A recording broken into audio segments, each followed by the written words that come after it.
This is episode 181 of the Focused Mindset Podcast.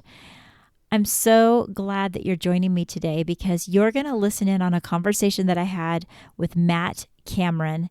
He is in New Zealand. He's a teacher and he's a solution-focused expert. And when you hear everything he has to say, you're going to be like, wow, I think I've heard some of this before. And it's right here on this podcast, right? Because we are two minds thinking alike on the opposite ends of the world. So I can't wait for you to listen in on this conversation. We're going to talk about questions you can ask, different ways to greet people, different ways that you can be more solution focused in your everyday life. So let's get into this episode.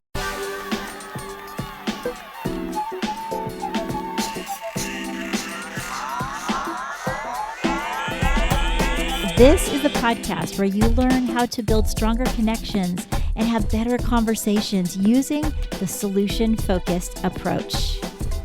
I'm Cher. I'm a school counselor and a solution-focused life coach, and each week we learn new strategies so that we can build our families strong and be the person that we were always meant to be.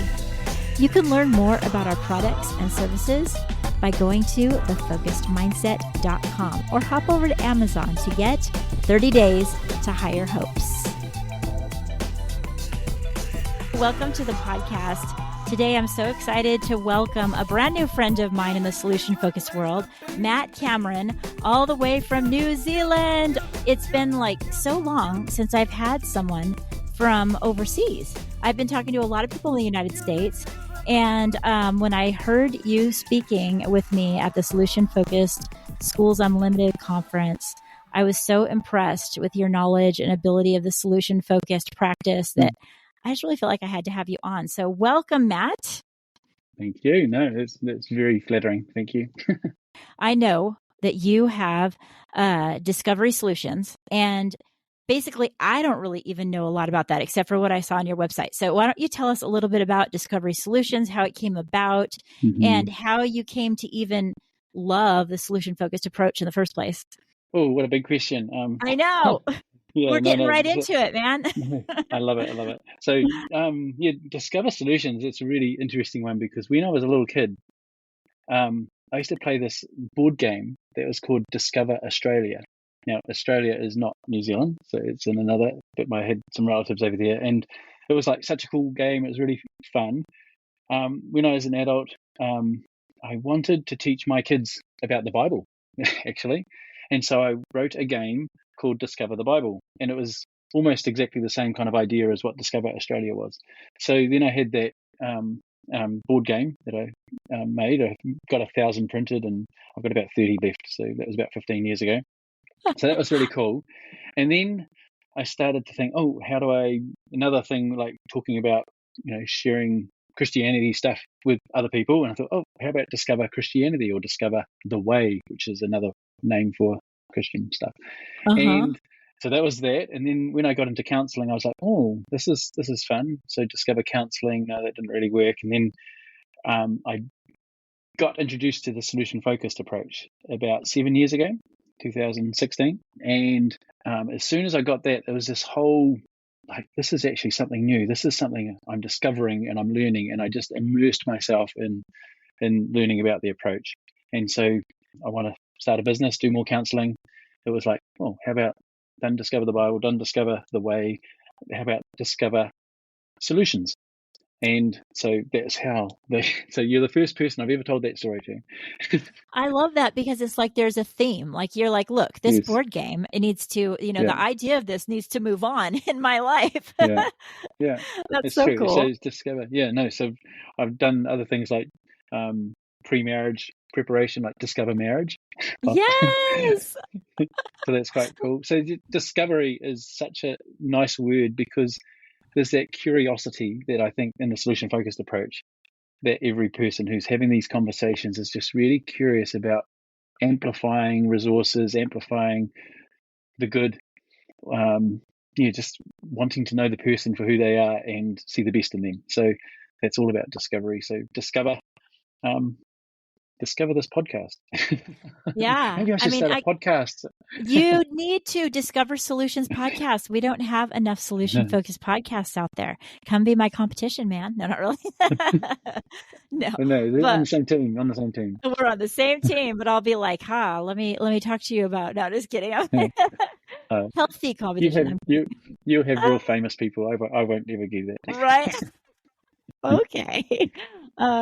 Well, I mean, when you think about it, like that word discovery does hold a big meaning, because Yeah, if we go into situations with a sense of discovery, then it kind of disarms our judgment. It's kind of like you said, it really opens up the curiosity. I for mean, I sure. think I'm going to take that with me, because, that's one word. That's just another word that I can be like, oh, I wonder what I could discover about that, and then go in with that Yeah, type of curiosity. for sure, for sure. So I mean, that's the thing. So when I joined the SFU back in 2019, I think it was, or 18, and just again immersed in that, discovering, seeing, the latest research, which is Adam Fry is doing a great job with, and the brain activity, all those sorts of things just inspired me to do more. So I thought, is there something happened in 2020? What was that? It's kind of all around the world. Let's That not little name it. thing. Yeah. And we got into, so there was like, New Zealand was shut off from the rest of the world, and Zoom became a really big thing. And then once kind of lockdowns and things finished, there was just shop local was this key phrase. And so at that point I went, actually, I should do a workshop in my own community and offer, discover conversations, solution focused conversations. That's a great And idea. it went really, really well. And it was supported because I suppose I had a little bit of a reputation in the community, because for 10 years I'd been working in the grief and loss support arena, Mm. and had a really successful group program that was going with that. And so the mental health people, quite a lot of them knew the work that I was doing there. And so when this opportunity to learn more about that came about, it was really well supported. So I had my first workshop. Went so well. I did another one 2 months later in our hometown as well, and that again went really well. So then I stretched out. So this whole discover solution focused conversations became a bit of a thing as well. So Yeah, because you have a whole yeah, website. It's discover solutions dot what? I don't know. NZ for New Zealand, yeah. That's Okay. it. So NZ. discoversolutions.nz. Yeah. Okay. All right. And So I'm going to put it's just that in got the show lots of notes. free resources on there as well, yeah, in terms of practice tasks. I think that was the thing Mm-hmm. that got me roped in. So with the SFU, you have every Saturday morning, or Saturday morning New Zealand time, Friday afternoon in Yeah. America, and it's just getting with small groups of 3 or 4, and just practicing your Yeah, language, because the solution focused approach is about learning a new language, and I think that's a it really really good is. illustration. The only Mm-hmm. way you get better at that is, if you want to learn a new language, is immersion. So if you immerse yourself with other solution focused conversationalists, then that's the best way to learn it. And I think that's why podcasts I mean, if you don't have access to what you and I may have access to as far as professionally with our credentialing and the people we run into with solution focused, it's like any Mm-hmm. time that you can find someone that's more solution oriented, that you see are the type of people that are curious and are discovering, lean Mm-hmm. into it. Because whatever we Yes. immerse ourselves in, it's going to come out with our families. It's going to come out in our everyday conversations anyway. It's so important. I mean, I figure like there had to have been times when you started noticing that your own conversation started to change, and your own, that you because you were around it. Totally. I remember because one of the things I use in my workshops is the little practice task. Or activity we do is questions you can ask instead of how are you, because we have a whole lot of questions, and we get them to rank them 1 to 5, where this is really solution focused and this is not solution focused at all, it's problem focused. And one of those questions is how are you. There's like 20 questions.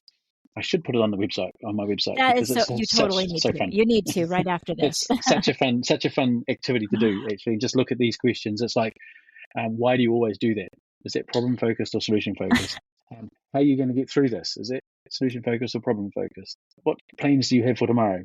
solution focused, problem focused? How did you get through difficulty? Now that could be a sort of in the middle, That can go in the middle. Yeah. So how are But you it's was that like one of those. pause, right? Yeah. It's Yeah. like teaching yourself to pause first Mm-hmm. and, listen to that question in your mind and then make sure that it is the actual way that you want to phrase it and what you want to say. So what are some other things besides how are you that what replaced how are you? Let's roll with it. Yes. So that's a good one, because how are you? I think it's a funny story with this, because in New Zealand we've got supermarket checkout operators who are programmed to say, how are you? And you probably had that in America. What I noticed recently in the last couple of years, the supermarket checkout operators have stopped asking how are you, and they've started asking busy day. Ah. And that's my response to that is it's because that's probably the most common answer they got to how are you. So if they say, how are you? And they say, oh, really busy, just rushing through and getting these things. Oh, okay. So the supermarket operators started saying, busy day? And it's like, I react to that day because that's so problem focused, right? In the sense of like, just let's focus on the busyness and my clutter and all that sort of stuff. So unless you that love was being one. busy. Well, I like being. Just kidding. I stopped saying busy, and I started saying I've had a full day. Right. I've filled my day with things I want to. It would look busy from an outside person, but I don't think it's busy. It's because busy implies clutter, and I want to get rid of clutter and things like that. I want to be a minimalist. Anyway, so when we do this in the workshop, asking, we ask other questions like, "What's been the best part of your day?" Ah. How can you answer that negatively? What are you looking forward to? Has anything surprised you today? I've got this. I made these little wooden diamonds. So it's got like, what made you laugh recently? What are you most pleased with today? Something surprised you? What are you looking forward to? What are you most grateful about today? From today, what's lifted your spirits or encouraged you? So these are little things you can just make a thing. So what I'll tell you a story though. I went to a supermarket one morning. I'm a teacher as well. I have been a teacher for 26 years, and then now I'm doing counselling full time this year. But I went. It was a morning shout because you have to do for morning tea when it's your birthday. And so I'd forgotten about it, and so I had to rush to the supermarket from school and walked in there, and this lady in there, she said, "Busy day?" And it was like 8:30 in the morning. It was like it only just started, so it was kind of her programmed answer. And I said, "Oh, not really. No, I'm actually looking forward to today. I've got plenty of things on, and I'm excited to work with my class again." And she goes, "Oh, okay." And I said, "What are you looking forward to?" And you could see her body language was like, "Hang on, why are you asking me that question? That's not a normal question to ask me." No. And she said, "Oh, good question," because she wanted space. And she said, "I'm going to see my granddaughter play hockey tonight." And I said, "Oh, that's something to look forward to, isn't it?" She, "Yeah, it is." And she's all excited, big smile on her face. And Right. it's just how easy it is to ask anyone a question and change their perception of the day, sort of thing, you know? So, Yeah. And mm, that's super powerful if you think about it, because I'm considering here in my area, everyone's area is different, but we're already ready to head back to school. And I just thought about how many parents say, I ask my kids, what did you do at school? And it's always nothing. mm-hmm. What did you do? Nothing. And it's kind of the same as Yeah, how are you? How are you? yeah, Fine. And so I love the fact of reframing that and maybe saying, what was your best part of today? mm-hmm. Because then the child's like, oh, wait a minute, there was a whole bunch of things I did today. Yeah. What was the best part? And, just something as simple as that can completely change their conversation. Can I tell you a story about that? For So sure. again, this is like 2 years ago. I had this kid in my class who was hating school and didn't want to come to school and just said, "I'm getting picked on and people are bullying me," those sorts of things. So we had a parent and child conference, and I can remember sitting in there, and she's lovely parents. They care for him and they love him and they're always interested in his day. And I said, "What do you ask him when he gets home?" And they said, "Well, we asked, how was your day at school today? What did you get up to?" And he would go, "Oh, this kid picked on me," and it became a problem-focused question. And it was Yeah. every time he learned that if he talks about the negative stuff, he will get sympathy from his parents, and They they perk will up and they support pay him, attention. Yeah. and it's amplifying that moment as well. And I said, "Oh, can we do an experiment? Can I get you just for the next 2 weeks, instead of saying how was your day at school, saying what was the best part of school?" today? What was the best thing? And they said, okay, we'll try that.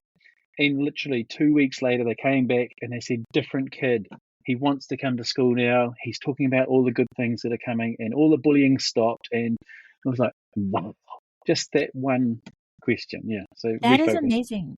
Yeah, Mm, I mean, it brings so many memories to my mind too. And it's so powerful for those that listen, that are parents, that are sitting on the other side, because you want to engage in conversation with your child so much, and you want to be there for them so much, that it's like the caring part of you comes out, and you're not realizing that you're feeding into problem talk. You mm-hmm. don't realize it because you think you're helping them, and oh my gosh, they need to talk about this and they need to vent. And I've had exactly those similar situations where I'm like, well, what happened on my end, saying, well, what happens if the next time your mom asked you that, you told them about the most amazing thing that happened, and they're like, pause, and they think, and they're like, I never thought about doing that before, and these are the things, that's the power of choosing to be more solution focused. And like you said, it's another language, but it's also a matter of just opening your mind to the possibility that we can look for a different outcome than what our mind normally just gravitates toward, or it naturally will gravitate towards that problematic situation left unchecked, and especially if you're not aware. So I love that. I think that all of us should just commit to that same type of thing. Like for 1 week, Yeah. how often can we ask someone, what was your best whatever, rather than, what happened? Well, that's it. I'm thinking, I mean, when I've done workshops, there was one teacher one time, actually, she said, when we're doing that activity of other questions we could ask, and she said, I just ask my kids, what's good? What's good? Yeah. 2 words, it's like, wow. And it just starts the day with a different mindset. Yeah, It really does. let's focus on that. Yeah. Yeah. I could see that on a t-shirt. What's good? Yeah, there you go. That'd be cool. There's too many windows of opportunity for us to focus on the negative anyway. I mean, people don't realize, and in the schools, like all of those things, they do go through a lot. Kids go through a lot in one school day. They have the ups and downs of life in that entire school day. They do have someone picked on them, but they also had someone play a game with them, and they did have a wrong answer, but they also had an opportunity to write a good essay. It's like our job to choose what to highlight, because then as you highlight that, now this is becoming kind of conceptual, but roll with it. Like when you highlight that, right, then it actually reframes their memory of it. And that is crazy powerful if you think about it, because we remember things just as we told it. Our memory tells us, oh, remember, that was so terrible. That whole year was terrible. But if you're regularly highlighting a different scenario of the same situation, you're just reframing it to be more solution focused, then they're going to remember that way, and they're going to look back and say, you know what? I had a lot of fun playing games, and sometimes people made fun of me, but so what? That's just a lot of times the way I look at it. Yeah, and I think one of the catchphrases in mental health it's been for the last few years, is gratitude. And it's like, we need to be more grateful, and there's activities and stuff of making, gratitude diaries you can buy, and you can buy gratitude dice and all these things. It's like, and it's kind of like, I've noticed people who come and are struggling with anxiety would be the thing that's probably most linked to the gratitude thing, is because I think my understanding of anxiety is it's about the unknown. What if? What could happen? Uncertainties and all that sort of stuff. The unknown and uncertainties. What if this? What if? And so if we can lock into concrete things like gratitude, like I've got 2 legs, I've got a roof over my head, I've got a comfortable bed, I've got running water, and I can appreciate, I can see the beauty of nature, and I can see things, and there's just this level of gratitude. And I often make lists of gratitude with the students I'm working with, or even adults actually, in that mindset. And it's just like, when you focus on that, when sort of that anxiety comes, and you go, oh no, I'm going to catch that, and I'm going to actually, I'm choosing to focus on concrete things that are actual absolutes. Then it changes. I had a teacher just last week. that I was talking to. It was a client, and she said, I said, what's been the best part of your day? And she went, oh, I just had this horrible class. But she said, this is the thing that got me and inspired me, is she said, it was horrible, and there was all of these ones, but there was like one or two kids that were actually doing the right thing. And I chose at the end of that to focus on what was going well rather than what wasn't. And so what works, it's WOWW, working on what works. And so you can say, wow, that's amazing. You focused on that. When you're learning something new, anytime we can have something to help us remember it, let's use it. In the school, I remember hearing a story about this kid who, so it's not my story, who was truant like most of the term. It was like they'd been to school 5 days out of 50. And there was the guidance counselor and the teachers and the parents are there, and they're looking at the kid and saying, what's going on? You've only been to school 5 times. This is terrible. It's like you've missed 45 days of school. And the guidance counselor said, tell me about those 5 days. Yeah. Again, those exceptions is the word, counselling word, but it's like, let's focus on that and what was going well in those days. What was different about you? What did you notice about yourself that this was a good thing that you're at school? And I mean, I wonder the opportunities that we might see in the months to come. And then we'll look back on that and say, now, like that student that you were working with, now I have a different person in front of me. And you don't have to change that much. You don't have to change. People think that, I don't have time to do all of this. And so they get stuck in the same type of rut. But what we're talking about is simple changes. You're going to say the words anyway. It's just changing it to a little tweak, Yeah. So it's a mindset. It's a mindset. It really, really is. And so you did those live workshops, and then you moved to kind of like it now. Now, do you see people both in person, I assume, and also online, or how does that work for you? A little bit, yeah. So I just ran a online workshop about 3 weeks ago, just in New Zealand. Actually, no, someone from India came to it. It was That's cool. 2 a.m. from India. Yeah, it was cool. It was very cool. So, I mean, she's from New Zealand, but she's based in India, and and she's Indian as well. So, in that sense, but so that's just, again, it's one day, and isn't this what we're doing right now? I don't have to travel to America to talk to you. Yeah, this has just changed. That thing in 2020 that we didn't talk about, so changed how we do things. I mean, it's like, wow, this makes everything so accessible. I actually get annoyed when I see conferences that are in person. You're like, why? Really though? Why? Yeah. Can't you do both? Come on. I know. It's so true. It really is. But it's when you think about it, like the people that we can connect with, like that is truly amazing. Like even just that we're talking here, it would have just been like, oh man, I wish you could be in my podcast, but I can't fly him all the way to California, So place you want to be. Right. So, but now, here you are, right here with me. Yeah. So going back to that is online workshops, and they're really well attended as well, and it's cheaper. Like, wow. Yeah, right. It's much accessibility. Again, face to face is really good, and it's those sitting over a meal and talking and stuff is key in relational. But just the accessibility and the getting the message out, those sorts of things is really. Yeah. I like it. I'll move with it.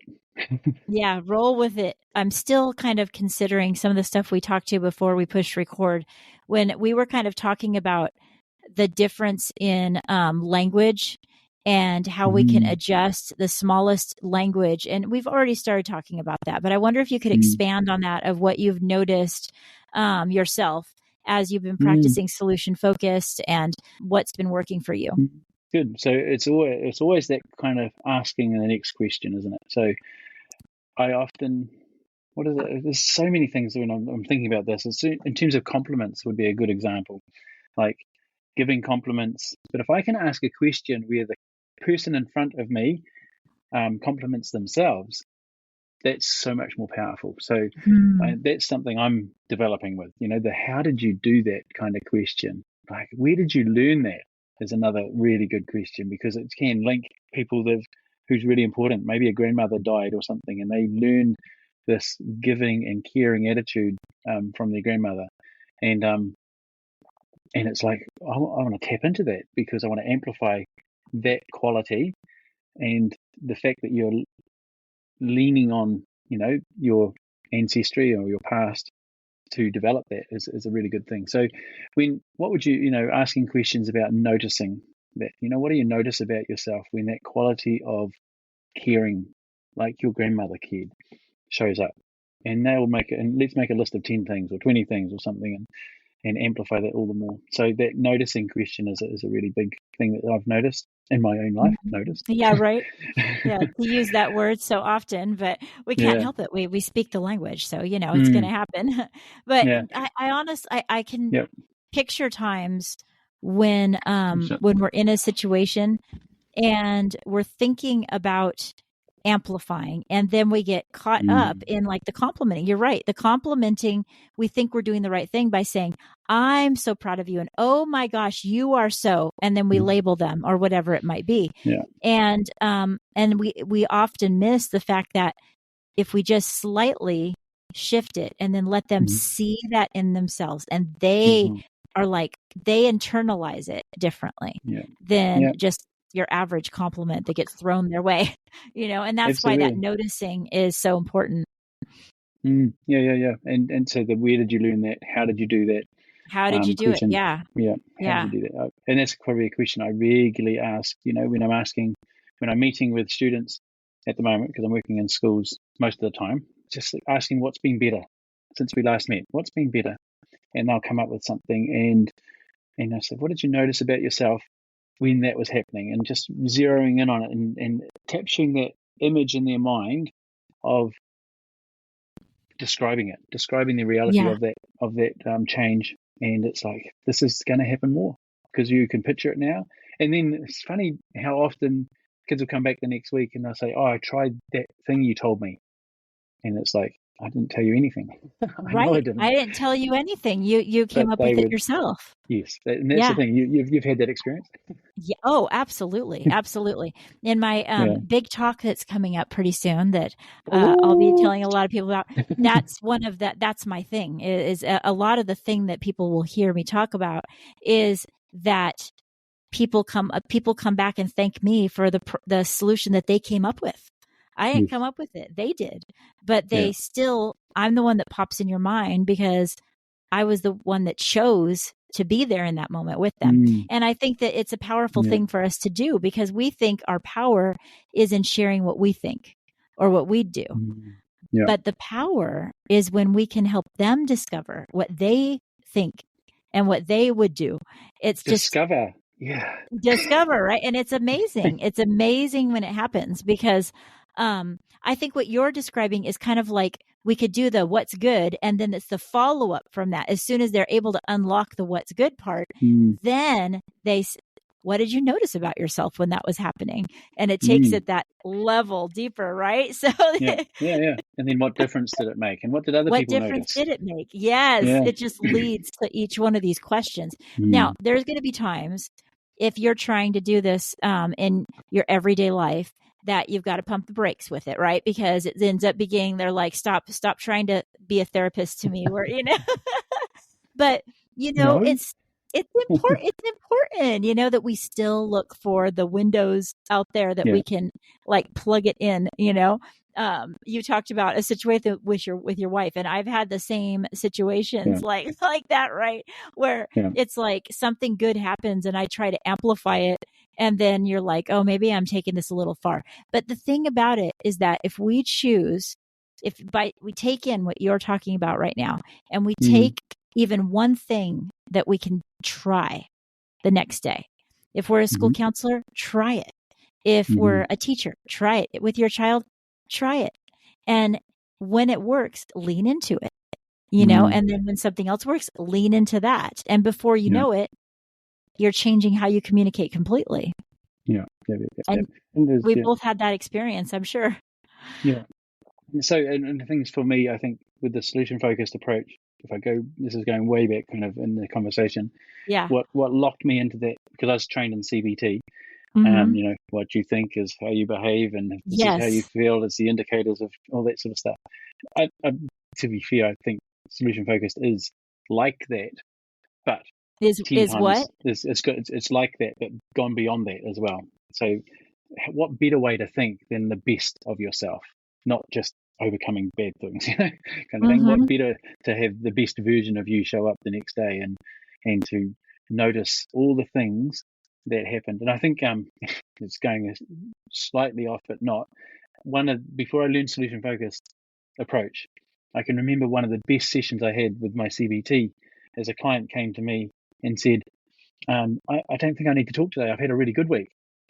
And I said, well, let's wonder about that good week. Let's suppose that day that you woke up and it was the best day this week.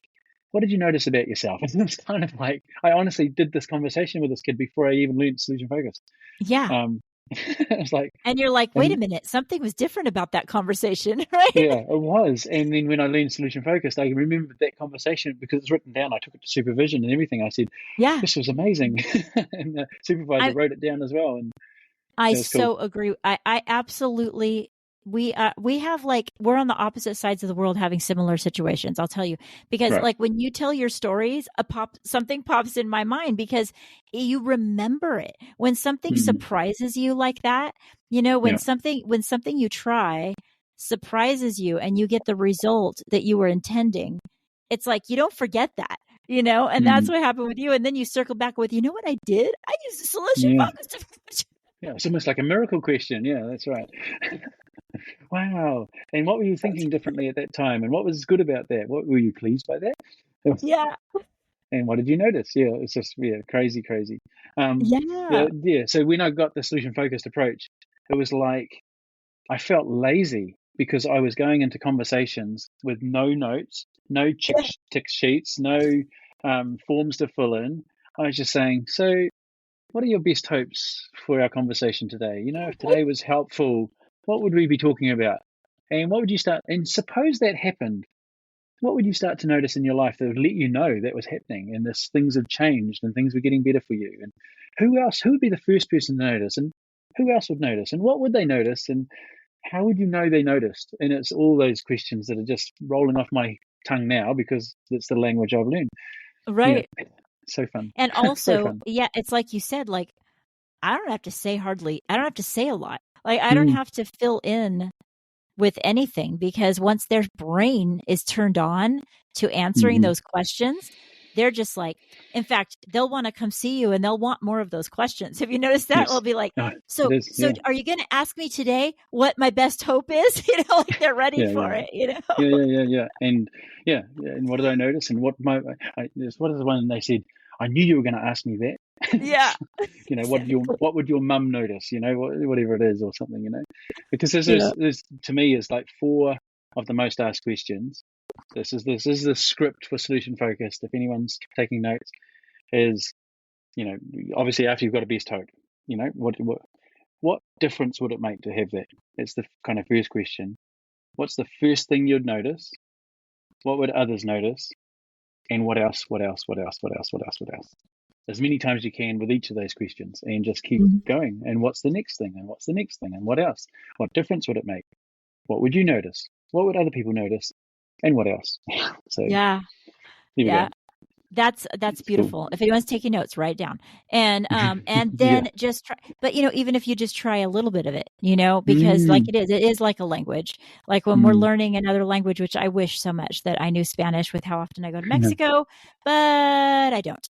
So Google Translate, here I come. But anyway, but it's little things. If I, but if I use just a little bit, I have to celebrate that. I just like, okay, I wasn't quite as illiterate as I was. So I think that's the way we need to look at it too is, if we know that it matters that the people around us are able to unlock the best version of themselves, then it matters enough for us to learn better questions, and level up our conversation. I was going to say that list of 20 questions that I use in my workshops Yeah. that surprises people, that they do know the difference between a problem focused and a solution focused question. They just look at that, this is the first time I've done this, and I know this is going to encourage positive talk. This is going to encourage negative focus. This might be helpful. Who knows? This might be helpful to you. This is one thing I do. I've noticed that walks are really powerful, to go on a walk with the kids, or the adults, during whenever I'm Yep. able to. And so what I call it is, I'll say, you know what, today we're going to go on a solution focused walk. And I'm going to be asking you some questions. And then when I'll have the whole yard that we have, and I'll be like, I wonder what we're going to learn with one time around the yard. So they kind of know that there's going to be a beginning, a middle, and an end to that. Now, if some things get dug up that needs to be further, then we'll take a second lap for sure. But it's interesting because we say now we're in a solution focused walk. They don't know what solution focused is, but they learn because that's the language I use. And then as we walk along, I kind of like go a little deeper. And it's amazing how when they don't have any inhibitions, when they're just like walking next to you and talking, and there's birds and the smell of grass or whatever it might be. And before you know it, they're able to identify the best version of themselves. They're able to say, well, what would I do differently? And then by the end of that walk, many times they're telling me, even on the first talk, like, you know what I think I could do? I don't have to say, well, what do you think you could do? Because they say, you know what?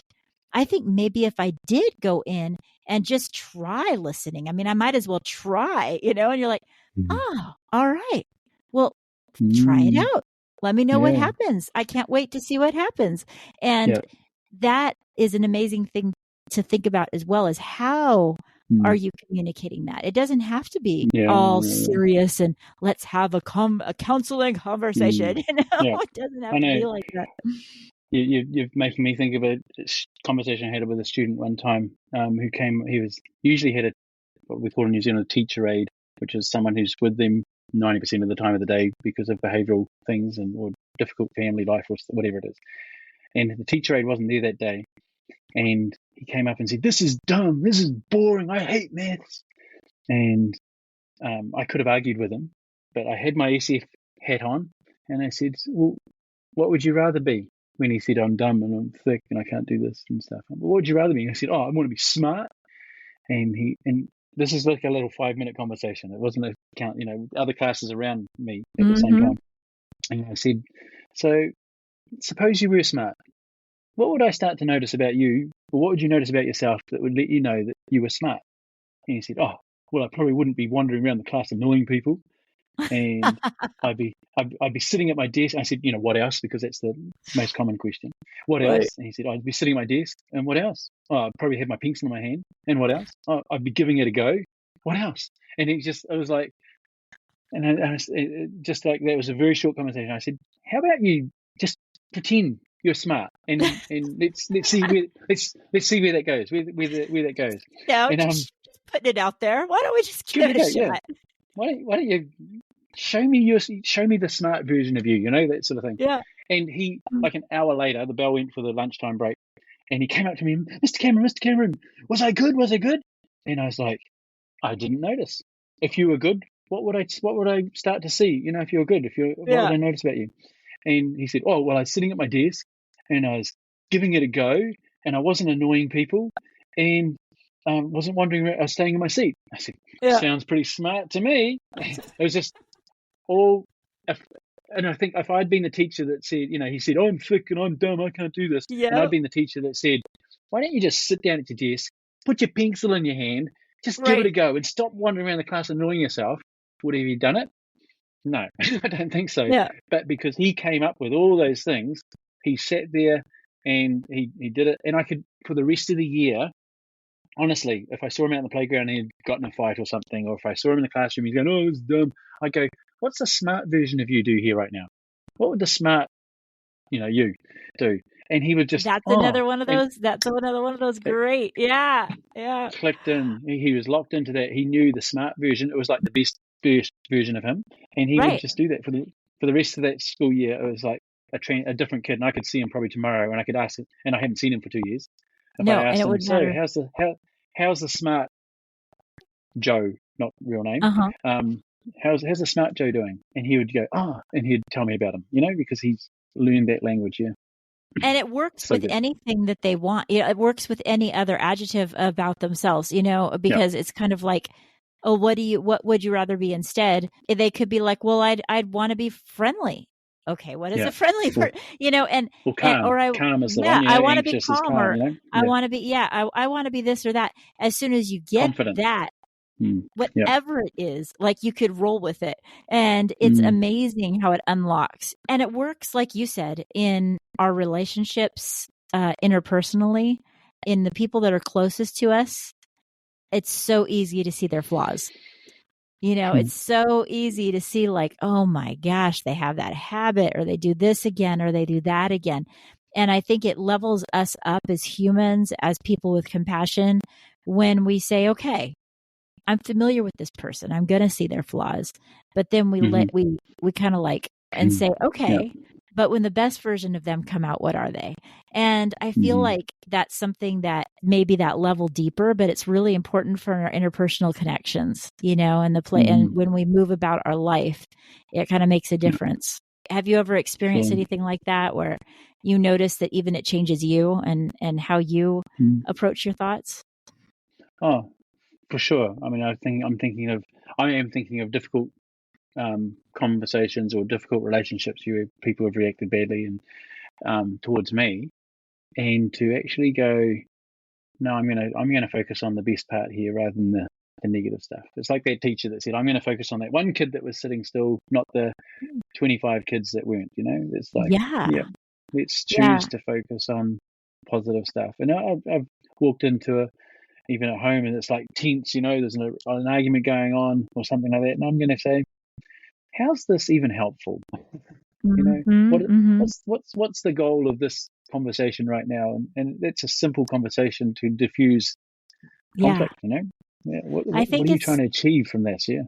exactly. I think that when it comes to being solution focused, yeah, it's a therapeutic approach. And yes, it's important that we be more solution focused in our communication, but it's even more important if we keep ourselves in check and we're solution focused. That's the harder part sometimes. That's Yep. kind of like my goal this year, is saying, all right, now I'm practicing it, and it's a part of my language, and I can speak it, if you will.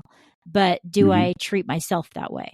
Do I treat my closest people with the same level of understanding that I'm hoping that other people do when I'm working with them? So, I think, hey, we got to be in it together and work on it. It's never going to be perfect, right? But that's part of us refining ourselves. Yeah, that's good. And so, I mean, we're not perfect, and we And will mess nor up, and should we'll we have expect that. yeah, that's right, and we will have bad days. But it's like going, okay, but this is not the end. Things can get Yeah. better. Yeah, things Yeah. can be. Yeah. What am I looking forward to? Actually, I want to ask that question of myself right now.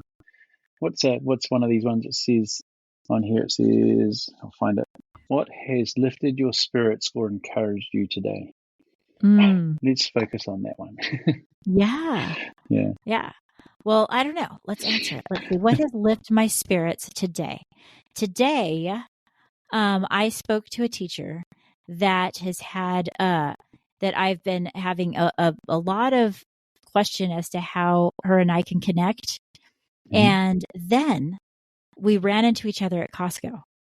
And it was a blessing, because seeing her outside of that school environment, seeing her with her stuff, she shared about her grandchildren, and I was able to share. And I treasure that moment of connection that we had. And I believe it's going to carry into the next year. So that's my Cool. answer. What's your answer? Oh, I knew you were going to ask that. That's the thing, Hey, you brought it up.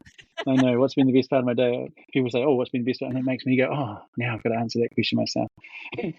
That's right. It's a I, podcast. Yes. that's right. I had a conversation this morning with a group. So I started a practice group myself, and we had 11 people this morning. And even, I think, three of them were from America, 4 maybe from America as well. So this is a little New Zealand practice group. And what we did is we recorded one of these as a second year student who's doing counselling training, working with another student for about 7 or 8 minutes, just recorded it on Zoom. And then we took that recording and we watched it together, and then we just talked about it. And it was just so encouraging to see how obviously everyone watching this had something to contribute and to add to it. And it was just nice to just be able to do that and have that 1 hour just goes really quickly. Yeah, we could have gone on. It's like it seems like a moment because I love so those much fun. times. Yeah, so that was really fun. So practice. And now, this might be our best part of the day, but we're having this moment. So this has been so fun. Go discovery. Ahead. Right. Discovery. Yes. I need to have that new word there. You totally do. You need to you need a shirt that says Love Discovery. That would be so cool. Next time I see you, you better have one. Well, this has been such a blast. I'm so glad you came on the show, and tell us again where people can find you if they're looking for just some more solution-focused information. Yeah, absolutely. So, Matt Cameron, I'm in Timaru, New Zealand. If you're in New Zealand, come and stay, or go to the website www.discoversolutions.nz. That's awesome. .org.nz, no dots. None of that. No, just .nz. Discoversolutions.nz. There are, just so you know, there's at least on average 300 to 400 people from New Zealand that are listening. So I don't know. You might. Yeah. I have some people that are very faithful listeners in New Zealand. It's a big place, but you never know. You might get. That'd be awesome. Reach out. Yeah. Come to a workshop. Yeah, it'll be so fun.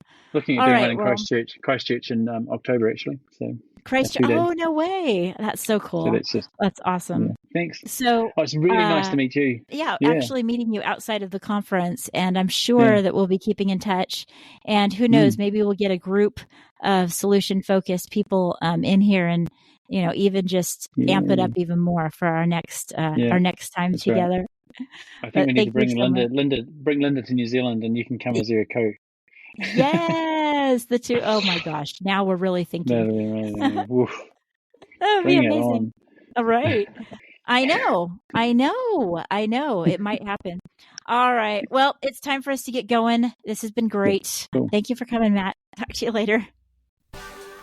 Before you go, don't forget to check the show notes where I'm going to leave the links to my social media and the different places you can find me. And I want to invite you to be a part of my email community. It's absolutely free. And this year I'm doing so much writing and so much reflecting, and I want to send things directly to you. I send the special notes to my email community, and you can email me right back. You have a direct line to ask me questions without any barriers of a website or anything. Check the show notes for that link, or go to thefocusedmindset.com.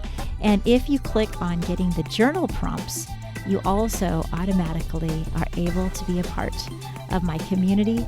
And if you're interested in supporting this program, there's 3 ways to do it. 1, make sure you're following this program so it comes up as one of your favorites. 2, share it either on your social media or with someone you love straight to their email. And the 3rd is to leave a review, and I love reading those. By supporting this program, we're helping people be solution-focused. See you next week.